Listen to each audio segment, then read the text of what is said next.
অনেক টাকার ঋণী হলে এই আয়াত সূরা মাইদার 100বার পড়েন বা তার চাইতে বেশি বা কম পড়েন, আর এই দোয়া করবেন। যদি দোয়া কবুল হয়ে যায়, ঋণ পরিশোধের ব্যবস্থা হয়ে যাবে, লাখ লাখ টাকা, কোটি কোটি টাকা আসবে। দেখেন, বলতে যেরকম সহজ, কিন্তু বাস্তবে ততটা নয়। তো টাকা এমনি তো আসবে না ভাই, তার জন্য আপনাকে মেহনত পরিশ্রম তো এটা লাগবেই। এটা মিস করবেন না, মেহনত করবেন। মেহনত, মানুষ আপনার সাথে বেইমানি করতে পারে, কিন্তু মেহনত কখনো বেইমানি করবে না, দোয়া ছাড়বেন না। তো বিপদে পড়ে গেছেন, কোনো পথ দেখতে পাচ্ছেন না, তো কি করবেন?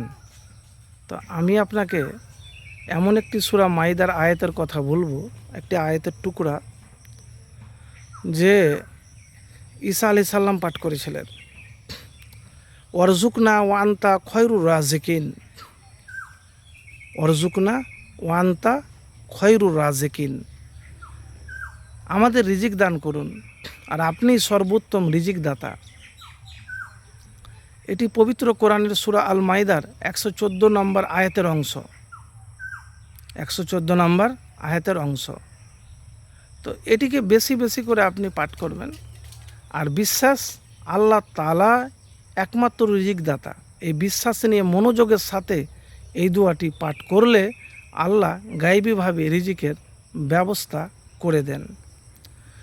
তো প্রিয় ভাই, দেখেন, লাখ লাখ টাকা ইনকাম করতে গেলে কৌশল লাগবে, স্কিল লাগবে, জেদ লাগবে, আপনাকে শিক্ষাও লাগবে, আর আগে এবং পরে আল্লাহর ওপর ভরসা লাগবে।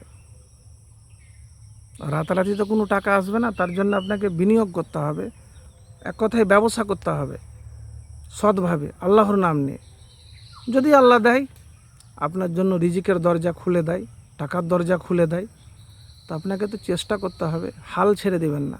কাজটা যদি সহজই হতো তাহলে সবাই পারত। তো এতটুকুন কথা বলবো যে আপনি যখন ঋণে ডুবে গেছেন, তাহাজ্জুদ নামাজের পরে দোয়া করবেন হাত উঠিয়ে, আর উঠতে বসতে চলাফেরাতে সব সময়তে অরজুকনা ওয়ান্তা খয়রুর রাজিকিন, আর আল্লাহু মাকফিনি বে হালালিকা আন হারামিকা ওয়াগরিনি বে ফাজলিকা আম্মান সিওয়াক, আর দুরুদ শরীফ পড়বেন। দেখেন, আমি আপনাকে হয়তো শুধু বললাম, কিন্তু কবুলের মালিক হলো আল্লাহ। অনেকেই ভাই অনেক রকমের কমেন্ট করেন, কিন্তু আগে ভিডিও ভালো করে দেখবেন না, তারপরে আপনি আগেই কমেন্ট করে বসে থাকবেন। দেখেন ভাই, আপনি দোয়া করেন, পরিশ্রম করেন, চেষ্টা করেন, আল্লাহর কাছে চান, ফেঁসে গেছেন, ব্যবসা করতে যে লস খেয়ে নিয়েছেন, করবেন কি? আর তো কোনো পথ নেই, সব পথই বন্ধ।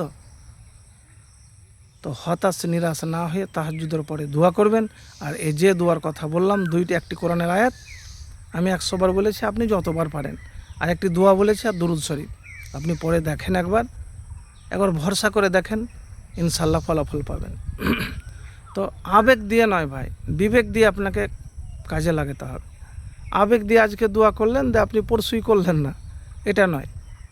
ভরসা আপনাকে রাখতে হবে, মুমিন মুত্তাকি হতে হবে, হ্যাঁ, সমস্ত পাপাচার থেকে দূরে থাকতে হবে, তাহলে দোয়া কবুল হবে।